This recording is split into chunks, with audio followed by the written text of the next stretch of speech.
გორის ციხემ თავისი არსებობის მანძილზე მრავალ ქარტეხილს გაუძლო. ბევრჯერ დაინგრა, მაგრამ კვლავ აღდგა. გორის ციხეს თემურლენგის ისტორიკოსები მოიხსენიებდნენ უაღრესად მკვიდრ და საგულდაგულოდ გამაგრებულ ციხესიმაგრედ. შესაბამისად, ამ ციხის აღება მარტივი არ იყო. გორის ციხის მშენებლობაზე გამოყენებული იყო ისეთივე ტიპის ალიზი, როგორიც ურარტუს ციხი ქალაქის მშენებლობისას გამოიყენეს. ეს არის გამოუწვავი და გამომწვარი ალიზის კომბინაცია.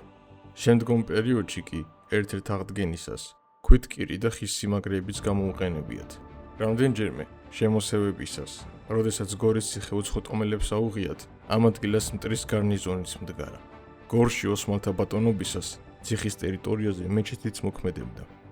გორის ციხის ყველაზე ძველი ილუსტრაცია კასტელის ნახატია. თავდაცვითი ნაგებობის გარდა, გორის ციხეს რეგიონის მმართველობის ცენტრის ფუნქციაც ჰქონდა და საჭიროების მიხედვით სატუს აღოდაც იყენებდნენ. მე-18 საუკუნის საქართველოში გორის ციხე თბილისის ციხის შემდეგ ერთ-ერთ უძლიერეს სიმაგრედ მიიჩნეოდა.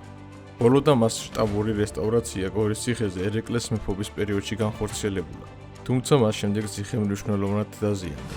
ყველაზე მეტად კი 1920 წლის გორის მიწისძვრისას, რის შემდეგაც გასული საუკუნის 50-იან წლებში გარკვეული აღდგენითი სამუშაოები ჩატარებულა.